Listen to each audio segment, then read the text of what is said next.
So recently I met a lovely young lady who complimented me on my age.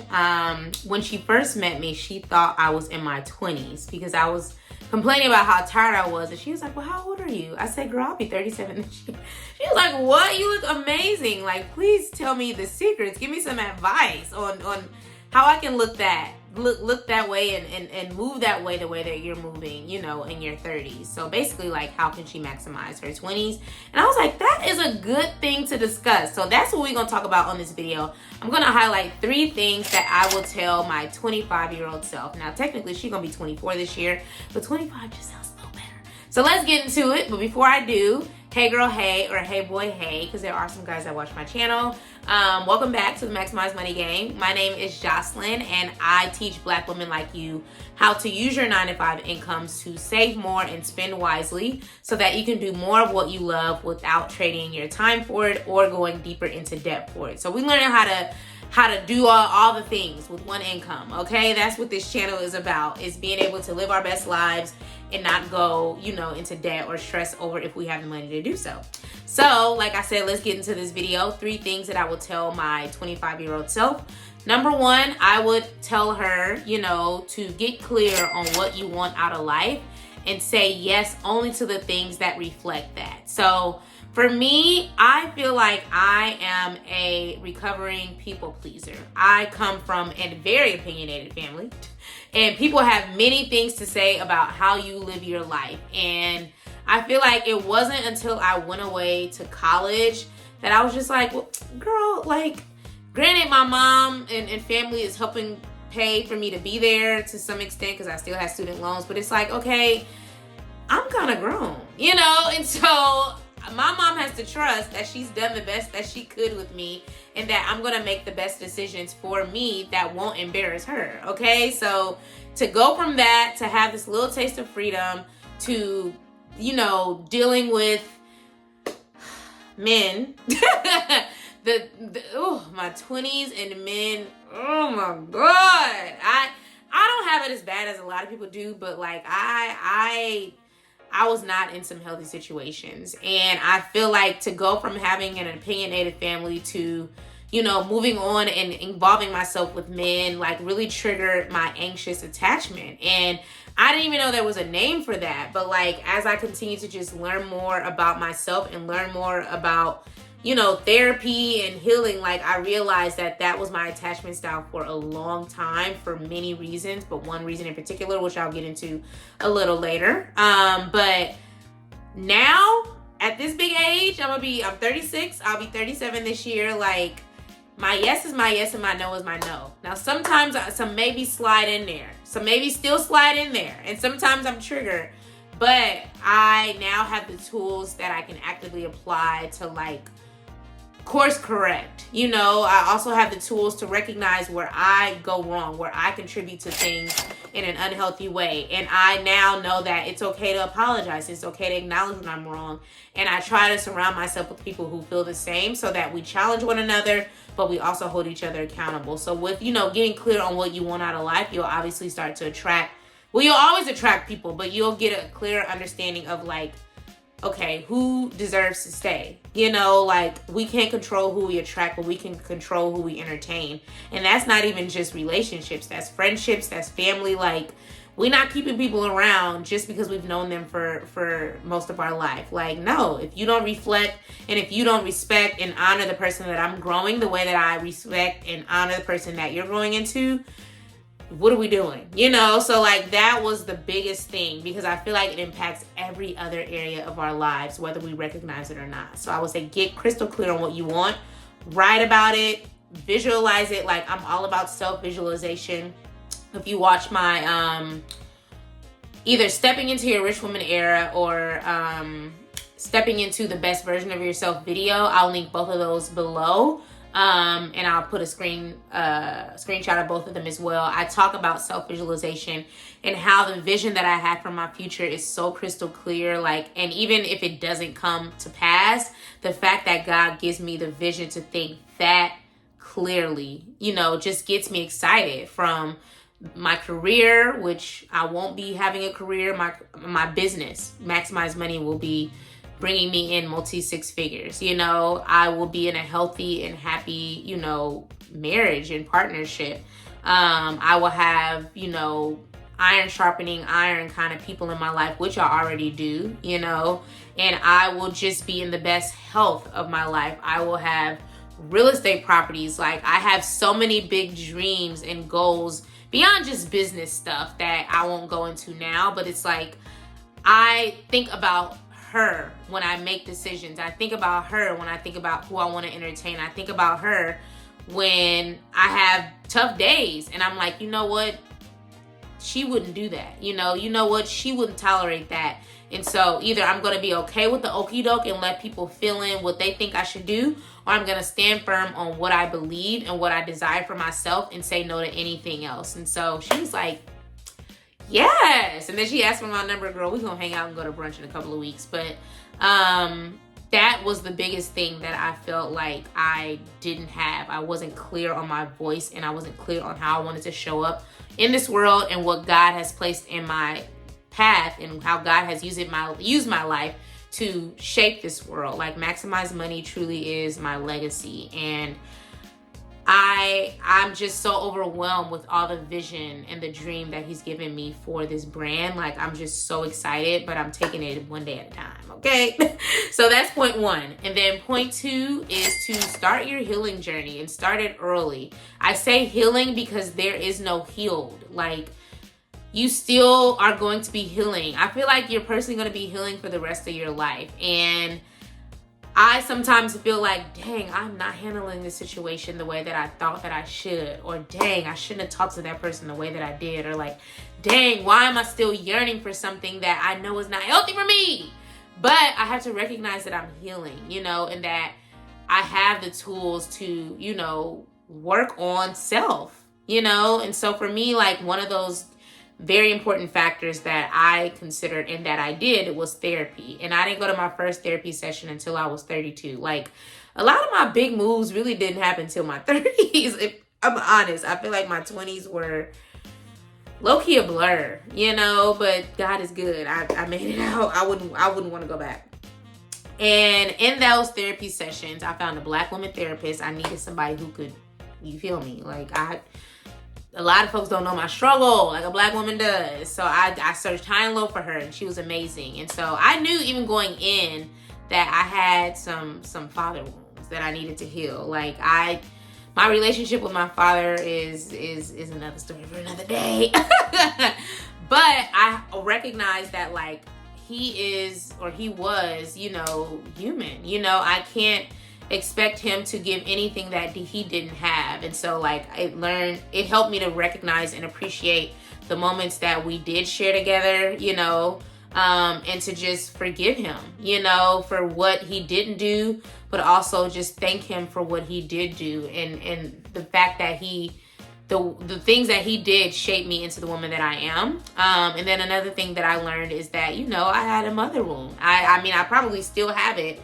And despite my mom being my bestie, like, that's my ride or die, like, we had a lot of emotional stuff that we kind of touched on, but, like, if you know anything about that generation, like, they don't, and if you're watching this, Mom, I'm sorry, but, like, they don't really talk through things the way that I feel like us millennials and Gen Zs do. You feel me? So I've learned as well to just accept her for who she is and offer as many teachable moments as I can. The same way that I'm learning, I make sure that she's learning, and she makes sure that I'm learning. Okay, so like I think she's become a lot more receptive to things that really bother me that I used to maybe be afraid to discuss. Now, what she does with that information, it depends on the day, you know. But the fact that she at least is willing to listen is a step in the right direction. Like I said, that's my ride or die. That's my bestie. She'll do anything necessary for me, and I'll do anything necessary for her. So don't let the necessary occur. Okay. Jay-Z said that.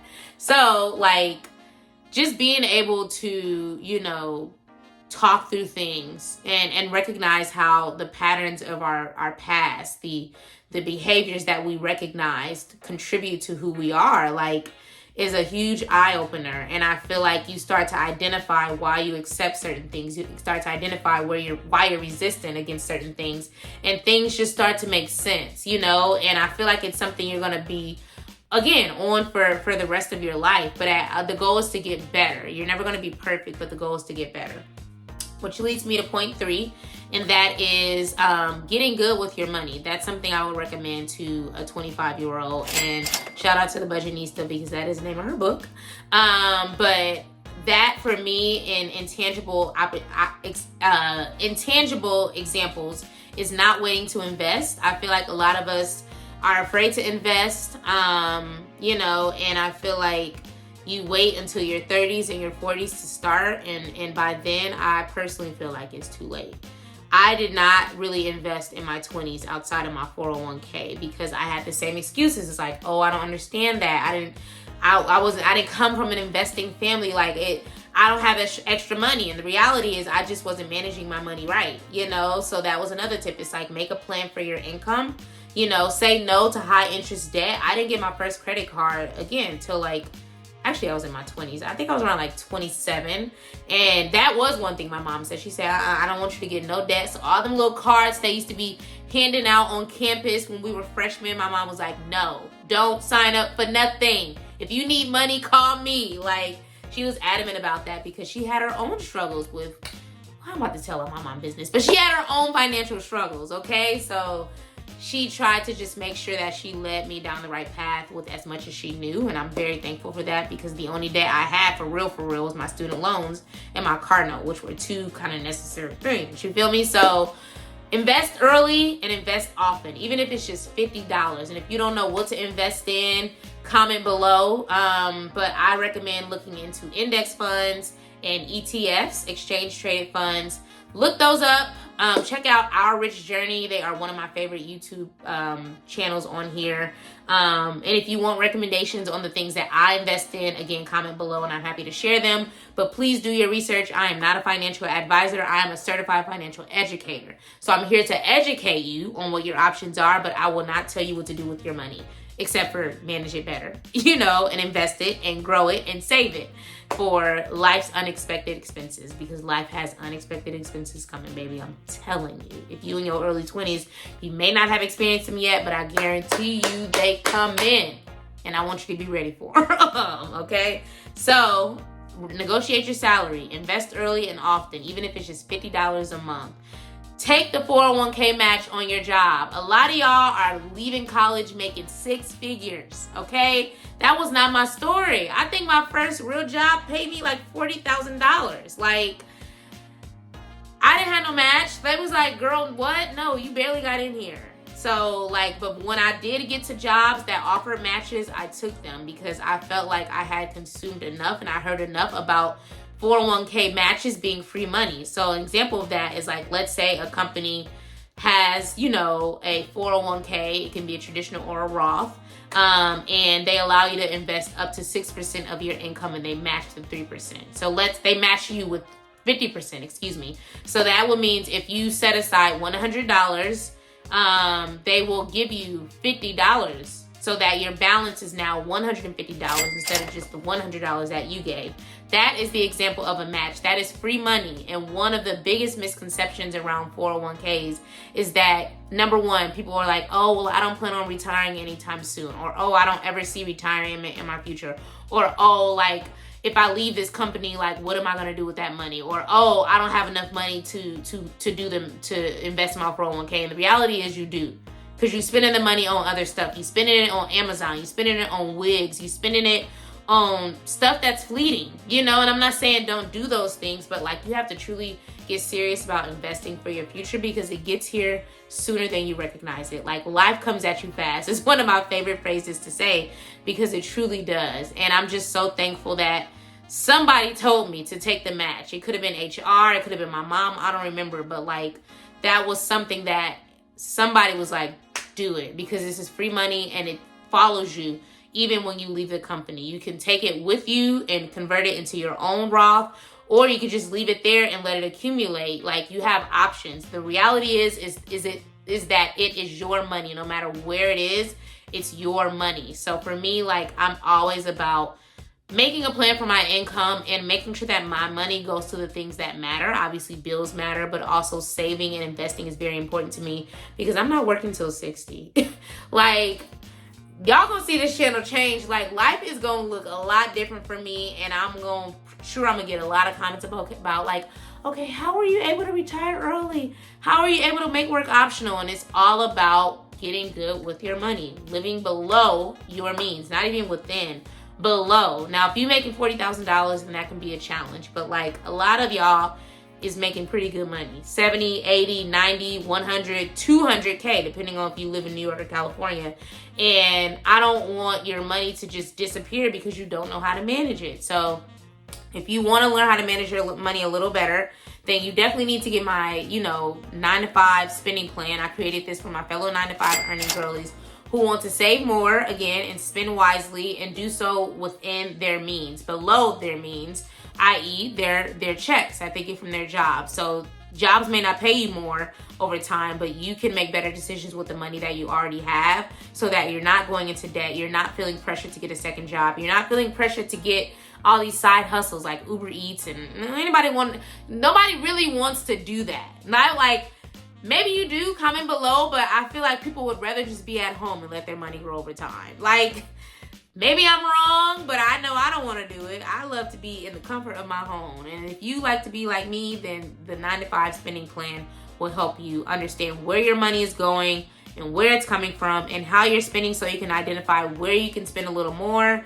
or save a little more, and where you can invest, and where you can spend a little less, so that your money and the way that you spend it is reflective of the life that you desire for yourself, and not just pressure from social media and all this influencing that's happening from family, friends, and all of the above. So comment below if this was helpful for you. And one more thing that I think would be very beneficial for you all is that, I have tons of resources that will help you to, save more, get out of debt.